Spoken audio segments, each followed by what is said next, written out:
All right, another week and another weekend has passed of the Premier League, and we're here to talk all about it. Let's talk Premier League.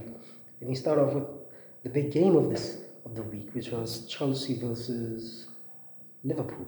And let's be honest, the big headline coming out of this whole game is: are Liverpool in a crisis? Let's be honest, Liverpool are in a mini crisis. They're not in a full-blown crisis because because it's early in the season. Look, it's early in the season.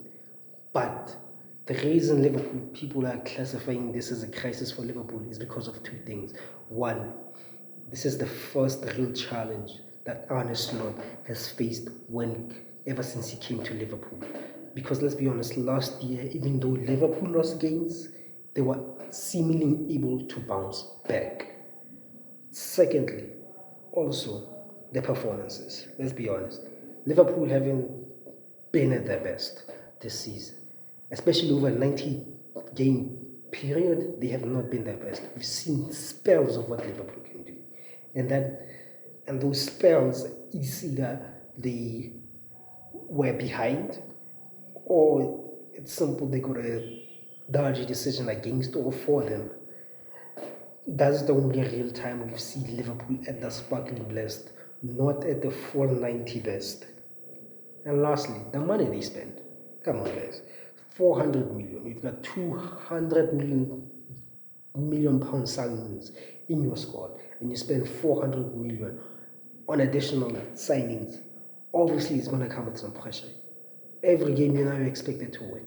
And now, what went from a perfect start to the season is now going to a disaster of a season because 3 losses in a row to Crystal Palace, Galatasaray in the Champions League, and now Chelsea. Which, may I remind you, that wasn't a fully fit Chelsea squad. That wasn't a full-strength Chelsea squad where they had 8 to 9, more than 9 players out, by the way. A fully makeshift backline of a youth product from the academy in the name of Achapoko. Sorry for butchering the name. And Bailashil, who came off injured in the second half. And James had to play a makeshift back, a defender. And let's be honest, in that game, Chelsea had like 3 backline combinations. And Liverpool should have seen that and destroyed that coming into that game. But they didn't. And Chelsea were the much better side overall in that competition. And Liverpool were crap. They only started playing in that second half. That's the first half. Chelsea were controlling them. They were almost like their dogs on that leash. But the question is, can Arne Slot navigate this challenge? His first ever challenge at the helm, at the Anfield, because this is your first ever challenge. You have 2 weeks, Arne Slot, to find some answers. Because if, say, you lose against Man United, the pressure will be on. Because now it's not only 3 losses in a row, it's 4 losses in a row. And that 4th loss is to your biggest rival, Man United.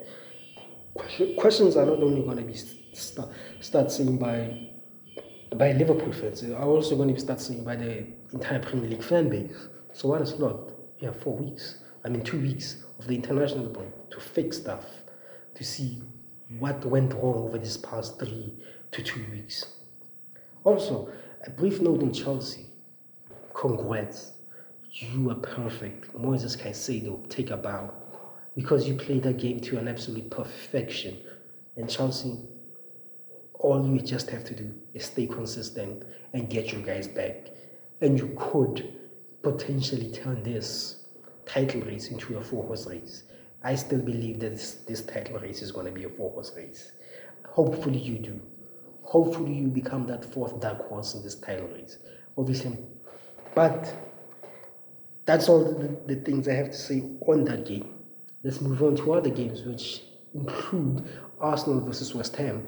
And to be honest, there was nothing really noteworthy to talk about except on the surface, which Arsenal won 2-0. But that second goal was a little dodgy, considering that wasn't a pen. It was not a pen in any way, shape, or form, because the contact was initiated outside the box and it continued inside the box. I don't know what the VAR people were drinking that day, but that is not a pen, that is at least a free kick. Another week and another day of bad officiating.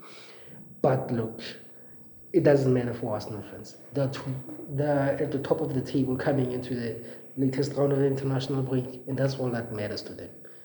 And speaking of, we move on to Man City. Also, they had a hard-fought victory over Brentford, who are very defensively solid and offensively good in that game. It's a shame that they didn't get a point, but Erling Haaland, that goal-scoring machine of a Viking man, scored for Manchester City and got them the 3 points.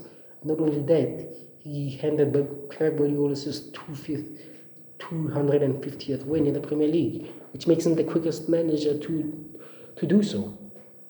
But other than that, Man City won 1-0 against Brentford. And moving on to other games, Man United versus Sunderland.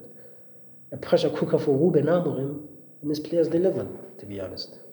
And in my opinion, Mason Mount was the man of the match, because that man brought something different in that starting lineup. And well, other than that, the late was brilliant, Euro was brilliant, and the new goalkeeper. Guys, United finally have a goalkeeper. No more Andre Onana, no more Altay Bayende. They finally have a goalkeeper who knows how to shape shots, and not only that, who knows how to claim crosses. Never have I seen Old Trafford serenade a goalkeeper for claiming a cross. I saw the entirety of Old Trafford saying, "Are you Schmeichel? Are you Schmeichel in disguise?" That says a lot, because the goalkeeping standards to this club has worn to the floor. But moving on to other games, which included Tottenham versus Leeds. Tottenham won 2-1. And, Leeds were, let's be honest, Leeds were good. They were good. But, again, the constant thing with the Leeds this season, they have not been able to take their chances. They were good for periods, and they caused Tottenham trouble. But they did not take their chances, and Tottenham did, and eventually they won 2-1. Also, the undefeated streak of Crystal Palace is finally over, thanks to Everton coming back from behind, winning by 2-1. And to be honest, Crystal Palace have only themselves to blame, because they should have wrapped that game up in the first half and in the early parts of the second half. And they allowed Everton to come back from behind. They did, scoring 2-1. And side note, Everton are still undefeated in their new stadium. Who's going to break that record? We don't know. Hopefully it's us, Man United. But other than that, they were pretty much, that's it. Anything of noteworthy I can think of that happened in the weekend. Other than that, it's been your boys, Chewy17. Hopefully you enjoyed the video. Leave a like and subscribe for more updates in the Premier League. Peace. And also, have a blessed day.